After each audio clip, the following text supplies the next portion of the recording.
اور اس کی ٹریننگ کا ایک بہترین ذریعہ ہے.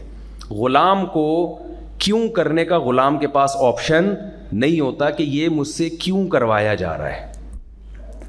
دیکھیے یہ جو ذی الحجہ کے ایام ہیں نا، ان میں اکثر عبادتیں ایسی ہیں جن کی بظاہر کوئی لاجک نہیں ہے. یہ صرف یہ ٹریننگ دینے کے لیے جیسے جیسے کہا جا رہا ہے ویسے ویسے کر لو. اب اگر تم اپنے آپ کو غلام سمجھو گے، آپ نے دیکھا ہوا فوج میں جب ٹریننگ ہوتی ہے نا ISSB کی، اس ٹریننگ کے بعد جب کیڈٹ بھرتی ہوتے ہیں، بلکہ ٹریننگ اس کے بعد ہوتی ہے ISB کے سلیکشن کے بعد، تو اس میں بعض دفعہ فوجی یہ بھی جو آفیسر ہیں نا وہ خام خواہ کے کام فوجیوں سے لے رہے ہوتے ہیں. جاؤ یہ بالٹی وہاں رکھ کے آؤ. وہ بیچارہ وہاں رکھ کے آتا، کہہ رہے واپس اٹھا کے لے آؤ. وہ واپس اٹھا کے لے آتا ہے. یہ ٹریننگ اس سے کیوں کروائی جا رہی ہے؟ اس کو کیوں کی اجازت نہیں ہوتی. آپ کے کوئی ریلیٹیو ہوں فوج میں تو آپ ان سے پوچھیں. یہ ٹریننگ اس لیے کروائی جا رہی ہوتی ہے کہ اگر یہ جو ماتحت فوجی ہے اس نے کیوں سیکھ لیا نا، تو یہ جنگ کے میدان میں تنگ کرے گا پھر. حالانکہ کیوں تو بنتا ہے نا، سر آپ نے یہ مجھ سے بالٹی ابھی وہاں رکھوائی ہے، اگر وہاں ضرورت نہیں تھی تو واپس لانے کی کیا ضرورت ہے؟ پھر یہ رکھوائی کیوں؟ یہ نا فوج میں ایسے کام بہت کروائے جا رہے ہوتے ہیں، بھاگتے ہوئے جاؤ، بھاگتے ہوئے واپس آؤ، رک جاؤ وہیں پہ. یہ ٹریننگ کیوں کروائی جاتی ہے کہ جنگ کے موقع پر ان میں اطاعت کا جذبہ ہو. ایسا نہ ہو کہ جنگ میں جب فائر کا آرڈر دیا جا رہا ہے تو یہ اپنے آفیسر سے آ کے پوچھ رہے کہ میں فائر کیوں کروں. اب یہ فوجی نا ان کو آفیسر ان کو گھنٹہ بیٹھ کے نقشے سمجھا رہا ہوگا، ایکچولی وہاں سے حملہ ہو رہا ہے تو یہاں سے ہو رہا ہے تو آپ کو یہاں بٹن دبانا چاہیے، تو اس سے جنگ ہار جائیں گے ہم. تو اللہ یہ چاہتے ہیں. شیطان کو اللہ نے کہا تھا کہ آدم کو سجدہ کرو، شیطان نے فوراً کہا کیوں. یہی غلطی ہوئی تھی نا شیطان سے. شیطان نے کہا کیوں؟ خلقتنی من نار وخلقتہ من طین. اے اللہ تو نے مجھے آگ سے پیدا کیا اور اس کو مٹی سے، تو آگ بہتر ہے مٹی سے، آگ مٹی کو کیوں سجدہ کرے؟ اللہ نے اس کو ڈیٹیل نہیں بتائی کہ ایکچولی بات یہ ہے کہ اگرچہ ہم نے اس کو مٹی سے پیدا کیا لیکن اس میں صلاحیتیں تم سے زیادہ ہیں. ایسا نہیں کیا اللہ نے. وہ پھر اللہ نہیں رہتا نا اگر وہ سمجھانے بیٹھ جائے. اللہ نے کہا بھائی سجدہ کرو، اس نے کہا میری سمجھ میں نہیں آ رہا، تو اللہ نے سمجھانے کی کوشش نہیں کی. اللہ نے کہا نکل جا میرے دربار سے، نکل جا میرے دربار سے. تو شیطان کو پھر بھی بات سمجھ میں نہیں آئی. پھر بھی کیوں پہ اب تک کیوں پہ اٹکا ہوا ہے وہ. ٹھیک ہے نا، کس پہ اٹکا ہوا ہے؟ کیوں کروں میں پرانا بھی ہوں، میں زیادہ عبادت گزار بھی ہوں، اور مجھے آگ سے بنایا، اسے مٹی سے بنایا. یہ میرے سامنے جیسے آفس میں نیا امپلائی آئے اس کی تنخواہ زیادہ ہو تو پرانے والے کو غصہ آتا ہے کہ نہیں آتا؟ سر یہ جونیئر ہے مجھ سے، آپ میری کوالیفیکیشن دیکھیں، یہ میٹرک پاس آیا ہے، مجھے 50,000 مل رہے ہیں، اس کو1,00,000 روپے مل رہے ہیں.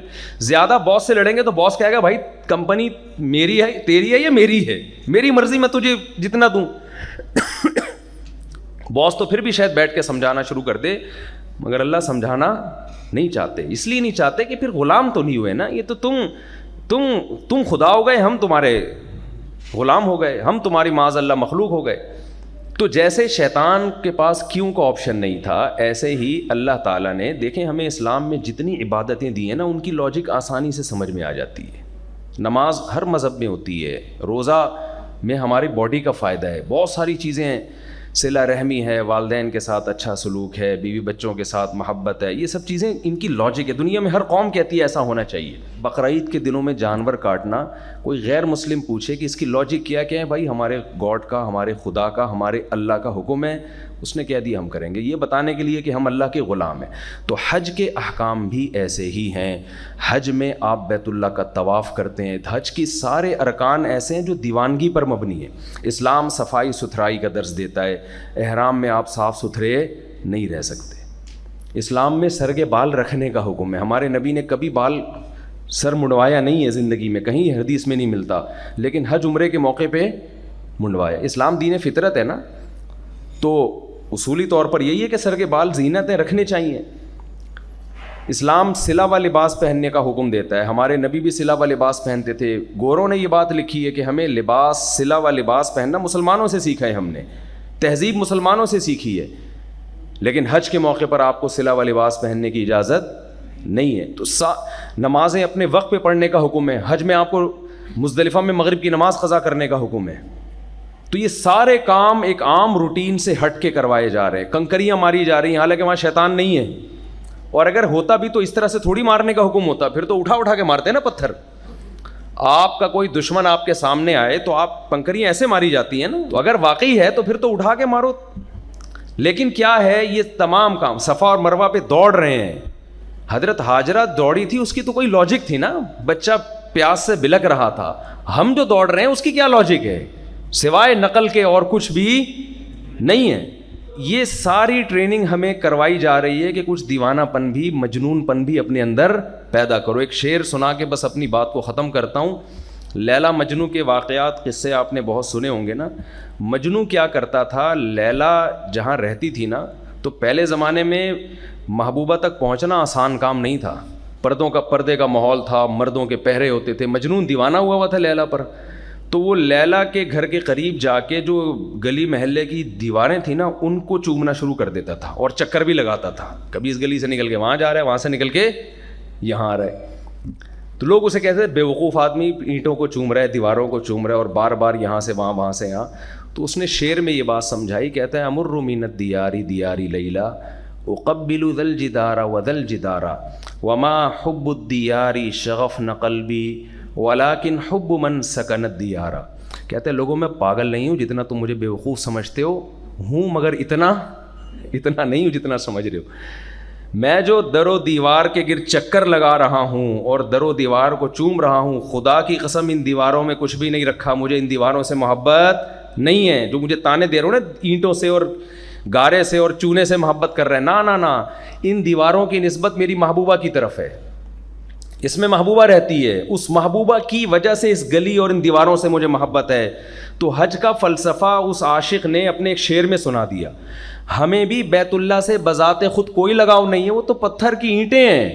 ہم جو اس کا طواف کرتے ہیں اور بوسہ لیتے ہیں اور ملتزم کو کے غلاف کو پکڑ کے روتے ہیں, تو یہ صرف اس لیے ہے کہ اس کی نسبت کس کی طرف ہے, اللہ کی طرف. آج اللہ کہہ دے یہ میرا گھر نہیں ہے, ہماری نظر میں کوئی ویلیو نہیں رہے گی بیت اللہ کی.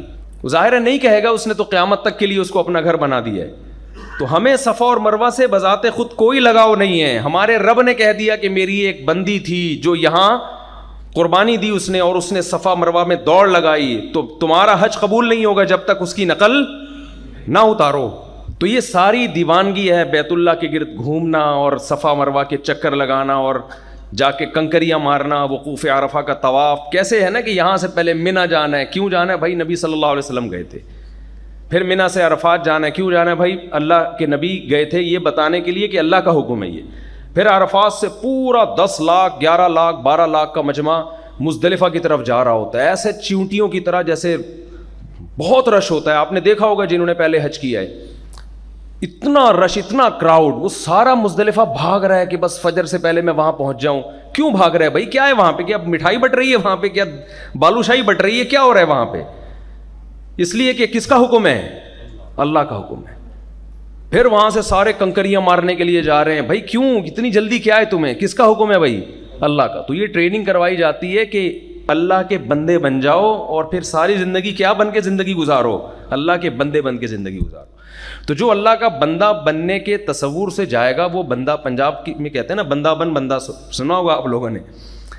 تو جو بندہ بننے کے تصور سے جائے گا وہ بندہ بن کے آئے گا. اور جو ویسے ہی جائے گا کہ چلو یار ایک اسلام کا رکن پورا ہو جائے, تو جیسا جائے گا ویسے کا ویسا واپس آئے گا. جیسے کہ ہم میں بہت سارے لوگ میرے جیسے نالائق ہوتے ہیں, وہ جس طرح جاتے ہیں ان میں کوئی تبدیلی نہیں آتی, ویسے کے ویسے ہی واپس آ جاتے ہیں. دوبارہ سے وہی گناہ شروع ہو جاتے ہیں. جس نے وراثت کھائی ہے وہ وراثت نہیں دیتا, جس کو فحش چیزوں کی عادت ہے وہ فحاشی میں پڑا ہوا ہے, جس کو پینے پلانے کی عادت ہے وہ اسی میں پڑا ہوا ہے, جو برائیاں ہمارے جو رشوت لے رہا ہے وہ رشوت لیتا رہتا ہے, ان میں کوئی چینجنگ نہیں آتی. کیوں نہیں آتی؟